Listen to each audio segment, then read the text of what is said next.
क्या है वो बताने जा रहा हूँ, ठीक है।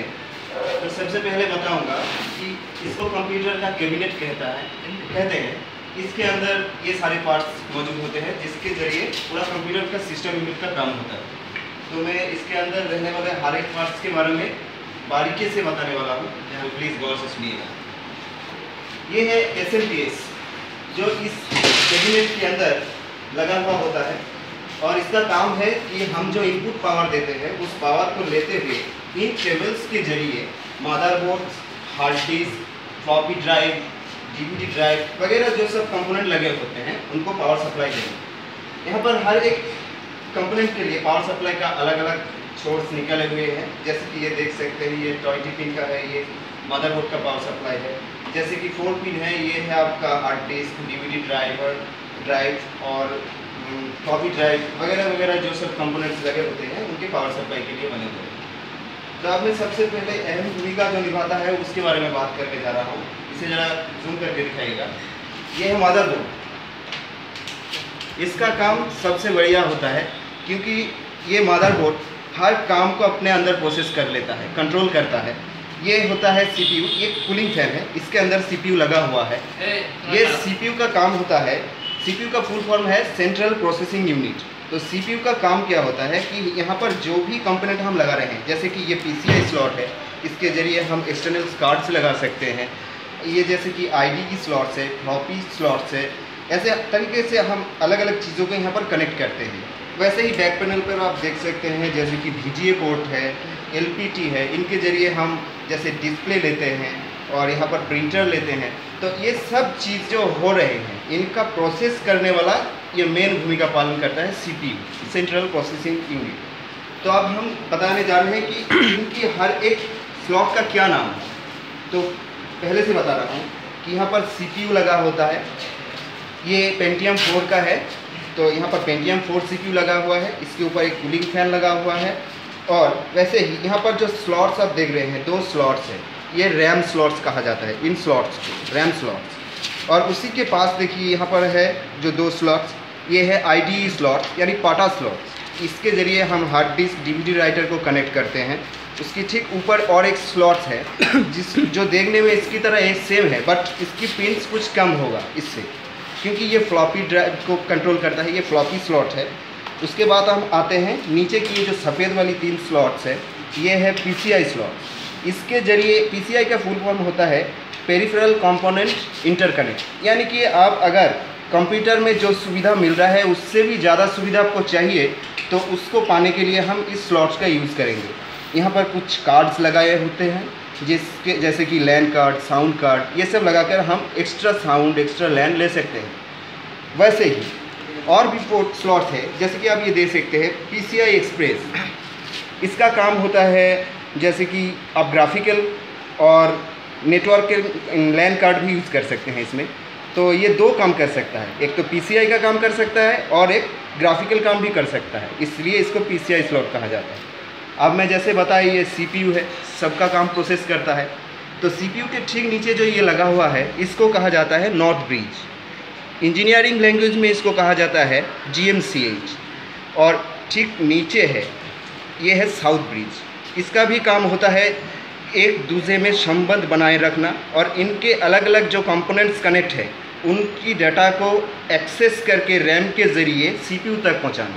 यही काम होता है। इन 2 जो चिप देख रहे हैं इन दोनों के एक साथ बोला जाता है चिपसेट। ओके, तो अब हमारा जो कंप्यूटर के अंदर के बात की जो कनेक्ट करने का, अब पावर सप्लाई की बात करेंगे।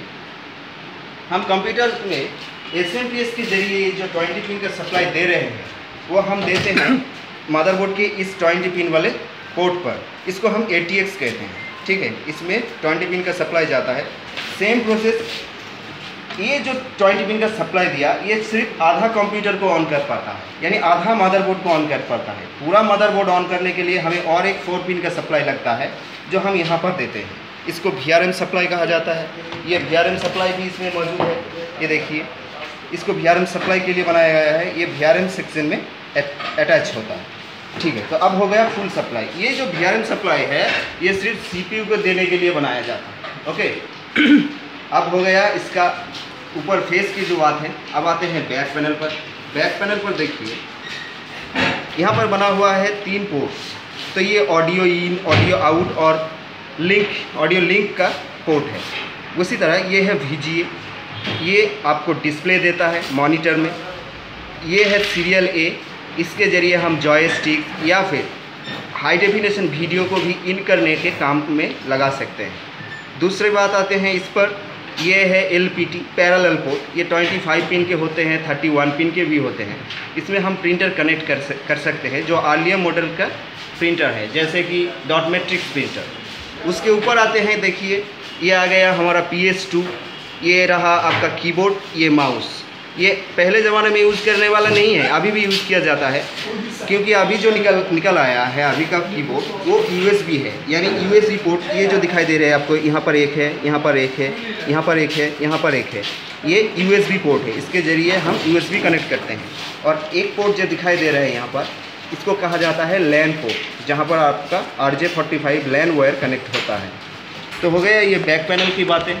ओके, अब आते हैं कि बाकी सब चीज़ को क्या करें। ये रहा आपका फ्लॉपी डिस्क ड्राइव, जो पहले यूज़ किया जाता था, अभी इसका मार्केट में कोई यूज़ नहीं किया जाता, इसका यूज़ बहुत कम हो गया है।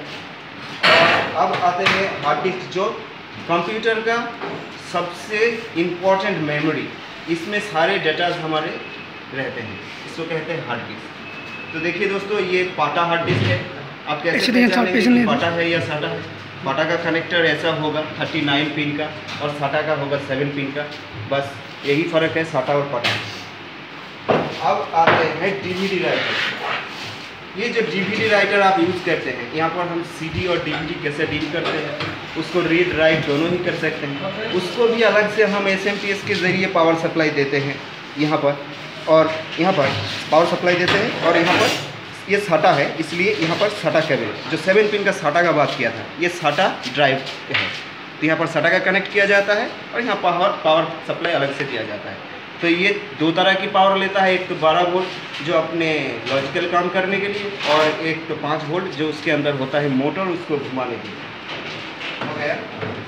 अब बताते हैं इस केबल के बारे में, जिसको हम पाटा केबल कह रहे हैं। यही है वो पाटा केबल, जो आपके इस 39 पिन के ज़रिए कनेक्ट होकर आपके हार्ड डिस्क में जा रहा है, या फिर फ्लॉपी डिस्क में जा रहा है, या फिर DVD राइटर में जा रहा है। ओके, अब बताने वाले हैं इसके बारे में। ये है एक टाइप का फैन जो घूमता है, ये लगाया होता है कैबिनेट पर। कैबिनेट पर हम इसका यूज़ करते हैं ज़्यादातर बैक पैनल पर, इस जगह पर इसको यूज़ करते हैं, क्योंकि इसके अंदर की जो गर्म हवा है या फिर धूल मिट्टी जो भी अंदर है, उसको खींच के बाहर लाता है। इसको एग्जॉस्ट फैन कहा जाता है। अब कहने जा रहे हैं हम इसके बारे में। इसको कहा जाता है UPS, अनइंटरप्टेबल पावर सप्लाई, यानी कि इसके अंदर एक इन्वर्टर सर्किट है, एक बैटरी है, जहाँ पर हम AC इन तो करते हैं, इसके जरिए AC इन करके हम DC की तरह इसको स्टोर भी कर लेते हैं, और DC को स्टोर करने के बाद फिर से AC बनाकर इन जैक से निकालकर हम AC कंपोनेंट्स को चला लेते हैं। ओके, तो ये UPS काम क्या करता है, जब हमारा कंप्यूटर में अचानक पावर मिसिंग हो जाता है, तो थोड़े देर के लिए पावर को ये पकड़ कर रखता है, ताकि हमारा जो डाटा है वो हम सेव कर लें। ओके, अब आते हैं इसके बारे में। ये है मॉनिटर, जो कि बताया था कि हम ग्राफिक के VGA पोर्ट का यूज़ करते हैं। यहाँ से कनेक्ट होता है इसका कनेक्टर। ये कनेक्टर हम यहाँ पर लगाकर ग्राफिक्स यानी वीडियो आउट लेते हैं मॉनिटर पर। तो ये मॉनिटर जो होता है, ये मॉनिटर अभी 2-3 तरह के आ रहे हैं। ये देखिए, ये है डेस्कटॉप जो CRT मॉनिटर है। इसके बाद थोड़ा डेवलप्ड हुआ तो आया LCD, और उसके बाद भी डेवलप्ड हुआ तो आ गया LED। तो ये पुराने ज़माने के हैं CRT मॉनिटर, यानी इसके अंदर गैस भरा हुआ है। ये एक ट्यूब है, पिक्चर ट्यूब जिसको बोलते हैं, इसके ज़रिए हम डिस्प्ले लेते हैं। अब SMPS के बारे में बता रहे हैं। SMPS यानी पूरे सिस्टम यूनिट का, ये जो पूरा सिस्टम यूनिट बनता है, इसका पूरा पावर हाउस बोल सकते हैं इसको। ठीक है, तो ये पावर हाउस का काम क्या है, यहाँ से हम पावर केबल देखिए, यहाँ से पावर AC इन करते हैं, ये AC लेगा। AC लेने के बाद अपने अंदर एक DC बनाकर उसको फिर से स्विचिंग प्रक्रिया से एक नया अपने जो हमें चाहिए इस तरह का AC बनाकर फिर से DC बनाता है, और उस DC को हमें आउट देता है इन पोर्ट्स पर। तो हम अब SMPS के कलर कोड के बारे में भी बता देते हैं। जैसे कैमरा जूम कीजिएगा, तो जैसे कि SMPS की तरह तरह की कलर की वायर दिखाई दे रहे हैं। जैसे कि ये ऑरेंज है, इसमें आता है प्लस 3.3 वोल्ट। ये जो आप ब्लैक देख रहे हैं ये कॉमन है, यानी कि ग्राउंड है। ये येलो है, ये 12 वोल्ट का है। ये रेड जो देख रहे हैं ये 5 वोल्ट का है। ये जो आप वायोलेट कलर देख रहे हैं ये होता है स्टैंड बाय पावर, यानी 5 वोल्ट का। ये जो आप ग्रे कलर देख रहे हैं ये होता है पावर गुड, और ये कॉमन है। ये ऑरेंज, ये भी 3.3 वोल्ट का ही है, सब बता दिया। अब आते हैं ग्रीन, इसको कहा जाता है PAC ऑन, यानी कि power supply unit on. Power supply unit बोले तो इस SMPS को ही बताया जाता है। ये जो ग्रीन वायर है ये किसी कॉमन यानी किसी ब्लैक वायर के साथ ये ग्रीन वायर शॉर्ट होता है तभी ये ऑन होता है, इसीलिए इसको कहा जाता है PAC ऑन। और आते हैं ब्लू कलर में, ये ब्लू कलर में होता है -12 वोल्ट, ठीक है। उसी तरह इसमें भी आता है +5 वोल्ट। इसको यूज़ किया जाता है एक ख़ास किस्म के लिए, वो मैं बाद में बताऊंगा। तो ये जो तरह तरह की पावर बनाए जा रहे हैं यहाँ पर सब अलग अलग सिचुएशन के लिए, पावर कनेक्ट करके थोड़ा बहुत बता देता हूँ। ये रहा हमारा ATX का पोर्ट, जहाँ पर हम ATX लगाते हैं, ठीक है। ये फ़िलहाल की ये हमारा जो है 24 पिन का है, लेकिन ये 20 का है, इसलिए यहाँ पर एडजस्ट नहीं होगा, बस मैं बता रहा हूँ। ओके, तो हो गया पूरा पावर सप्लाई का। अब यहाँ पर देखिए हम हार्ड डिस्क और DVD राइटर को जो सप्लाई देते हैं 4 पिन का, यहाँ पर जो दे रहे हैं इसका 4 पिन का सप्लाई, तो यहाँ पर देखिए एक 12 वोल्ट दे रहे हैं लॉजिक के लिए और एक कॉमन उसके साथ। उसी तरह मोटर को घुमाने के लिए दे रहे हैं 5 वोल्ट और उसके साथ एक ग्राउंड। ओके, तो सेम मेथड है, हम हार्ड डिस्क को भी ऐसे ही सप्लाई देते हैं। हार्ड डिस्क में एक लॉजिक कार्ड होता है, उसके लिए भी हमें 12 वोल्ट का सप्लाई लगता है। ये देखिए 4 पिन का सप्लाई हम यहाँ पर अटैच कर रहे हैं, ऐसे करके अटैच कर देते हैं।